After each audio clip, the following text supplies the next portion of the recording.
بسم الله الرحمن الرحیم. ګرانو قدرمند مینوالو، دا وخت چې د زه یو سی آر کوډ کې رونیال کې موجود یم. کتونکو تاسو ته معلومه ده چې د 45 ورځې مخکې چې د علاقې ته هغه چیتا چې هغه راغلی و د هغې سره څه کسان چې دي هغې خوړلي وو. په هغه وخت کې هم زموږ سره د هغې ولډ متعلقه کم افسران چې هغه موجود وو، ډیپو صاحب هم موجود وو. نن الان کې چې هغه 13 شپه بیا هم یو اټیک شوی دی چې د علاقې ته یو چیتا بل هم راغلی دی. دغه حواله باندې به هم ډیپو صاحب نه پوښتنه کوو نور چې متعلقه دلته کې کم ذموار راغلي دي او په لویه پیمانه باندې دوی کم اپریشن شروع کړی دی. په دغه حواله به د دوی نه پوښتنه کوو چې دلته کې څوک څوک حاضر شوي دي او څه مخې ته څه په نظر راغلي دي، د دې دپاره څه تدابیر پکار دي، علاقې خلکو ته دوی څه میسیج ورکوي. په دغه حواله به دوی نه پوښتنه کوو. دوی زموږ سره موجود دي. السلام علیکم جی. وعلیکم السلام. تاسو ته پته را چې یو 45 ورځې مخکې دلته کې یو کامن لیپرډ چې موږ ورته پړانګ وایو راغلی و او هغه باندې اول ډزې وشوې. د هغې په ریټیلیشن کې هغه یو کس 2 پکې هم زخمیان شو. نو په دا انساني دغه چې دی دا د ټولو اشرف المخلوقات دی انسان، د ټولو مخلوقاتو نه د غوره دی. نو بل ورځ موږ ته بیا اطلاع میلاو شو چې یو بل دغه راغلی. نو پرون موږ د پېښور نه خپل یو ټیم راوستې، ډاکټر صاحب لیډ کوي زموږ ډاکټر فهد شهزاد، هغوی سره ټرنکولايزر ګن دی. ټرنکولايزر ګن زه په پښتو کې دا ووایم چې د نشه کولو ټوپک دی چې دا چیتا که راښکاري شي دی ولي نشه کي. د هغې سره سره په مختلف داسې ځایونو کې چې هلته کې د شپې په بېګا د شپې زموږ ټیم ټوله شپه دلته موجود و او بله ورځ د ورځې هم موجود و. نو هغې باندې موږ څه نښې نښانې معلومې کړي چې دلته شکونه دي. نو موږ دا میکینیکل ډورز بندېدو والا پنجرې راوړي دي، هغه په مختلف ځایونو کې موږ فټ کولی کېږو. تاسو وکتې هم چې هغه ډېر سینسټیو دي. نو که چېرته هم دا لیپرډ دلته وي او په دې کې موږ هغه ته به ټرایپ دو څه شی چې دی پسې راځي، نو هغه به اټومیټک دروازه دی څنګه راتللی شي نو بند به وي. عوامو ته د پرون نه موږ دا درخواست کوو چې تاسو زموږ د خوا نه لږ لرې ګرځئ. خو موږ چې څومره درخواست کوو د جوماتونو نه هم اعلان وکړو، دومره چې موږ اعلان وکړو نو ښه ډېر خلک راشي.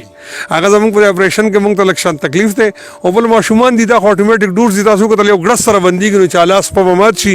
نو زموږ دا پیغام دی چې اوس خو اول تاسو ګیله وه چې محکمه نشته، نو اوس زه په خپله ډي اف او په اولنۍ ورځ هم موجود یم، رینج افسر او سټاف هم موجود یم. موږ د پېښور نه پسې نور سپیشل ډاکټران هم راوستل او د کلي خلکو ته پته ده 2-3 ورځو نه ورځ شپه مسلسل موږ دلته 45 تنه لګیا یو، مسلسل اپریشن کوو. د ورځې ریکي کوو او د شپې هغه ځایونه چې زموږ شکي هلته پنجرې لګوو، هلته د ډاټ ګن سره ودرېږو. د هغې نه علاوه موږ نور هم ټوپکې راغوستې چې انساني جان ته خطره شي، نو موږ به کوشش کوو چې په کم نه کم نقصان سره د سپیشي کنټرول کو. اولنی اټم زموږ دا چې ژوندی ونیسو او یو اهم ځای ته شفټ کړو د وایلډ لایف چې خلک ته څه فایده والي. خلکو ته زه دا وایم چې فی الحال چیتا زموږ دپاره خطرناک دی، زموږ دپاره، زموږ د مال مویشي دپاره، خو زموږ د علاقې ښکلا هم ده، زموږ د علاقې د ټوریزم یو ذریعه هم ده. نو که تاسو زموږ سره لږ تعاون وکړئ، موږ خپل نمبر هم خورې کړي دي چې کوم ځای کې ستاسو شک شوبئ د تنګولو په نیت نه، خو چې هلته صحیح موږ ته نښې نښانې ښوی شئ. نو زموږ ټیمونه دلته کې 7 ټیمونه مسلسل د 13-72 غنټو نه دلته کې مصروف عمل دي او هر ځای ته به موږ ځو. په دې موقع زه یو خبره خصوصي کوم، د میډیا درونو زه ډېر خصوصي شکر ګزار یم، که هغه په مټه کې دي، که په کانجو کې دي، که په مینګوره کې ناست دي، او چا چې زما سره د وایس اف امریکا او مشال ریډیو وغیره وغیره د دوبۍ نه او د واشنګټن نه خبرې کولې.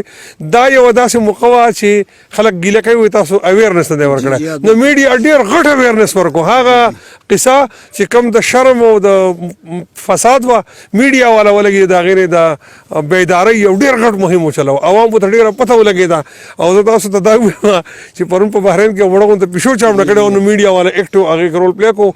هلته موږ سړی نیولی دی، په جیل کې اچولی دی، دلته کې لا زموږ کارروایي لږه سسته ده، ځکه چې موږ کنفرم کوو چې اول نیډس چا کړی چې دا دونه فساد یې کړی چې 2 بني ادم یې خوږ کړي دي او چیتا یې هم مړ کړی دی. موږ په خپله لا یو هم نه دی لیدلی، خو پرون موږ دلته چې رالو کوم چې سپی مړو نو د هغه چې څنګه مرګ شوی و هغه بالکل د ماده چیتا نښه وه چې هغه مړ کوي. خلکو هم څه نښې نښانې لیدلې وې، موږ سره بار بار رابطه کوله. نو فی الحال دلته کې بېګا نه بله شپه یو ماده چیتا موجودو، خو بېګا زموږ ټیمونه ټوله شپه ګرځېدلي، عوام را سره مو مختلف خلک دلته د کلي د خلکو ډېر شکر ګزار یم چې موږ سره د شپې د ناوخته پورې ګرځېدل. نو موږ بیا څه نښې نښانې نه دي لیدلي. په دې موقع باندې یو 2-3 ښکاریان هم ولاړ دي، هغوی د 13-15 کالو نه دا مطالبه ده چې مرغۍ پکې پرېږدئ، زرکې او تارو او تنزرې. موږ هغه تر اوسه پرېنښو، نو چیتا بله ګودر وده کم ځای نه راوړو او چېرته پرېښو. ډېره مننه جي. کتونکو په دې وخت کې ډاکټر صاحب زموږ سره موجود دی، کوم ډاکټر شهزاد صاحب چې هغه د پېښور نه راغلی دی د دې ټیم یو حصه ده او زیاتره چې داسې واقعیات راځي نو دا کم ګن چې دی نه دا به ډاکټر صاحب پخپله د دې وضاحت وکړي چې یاره د دې رینج څومره دی او څه طریقه کار کیږي دوی په څه طریقه دا استعمالوي. ډاکټر صاحب السلام علیکم. وعلیکم السلام. جی مونږ پېښور نه راغلي صرف د دې انستیزي دپاره نو د مطلب دا نشه کوو که نه او د دې رینج دی نو هغه تقریبا مور دین 50 میټر دا یو لیپډ یا چې کوم تاسو ازمری ورته وایي دا مونږ هغې کې مطلب سیډیټ کولی شو نو مونږ بېګا شپې خپل پوره کوشش وکړو د ایریا کې تقریبا 3:30 بجو پورې وګرځېدو خو مونږ ته داسې ساين ملاو نه شو او انشاءالله چې کله مونږ ته ساين ملاو شي نو مونږ نه به بچ نه پاتې کېږي انشاءالله دا مونږ ژوندی نیسو. ژوندی به نیسو. صحیح.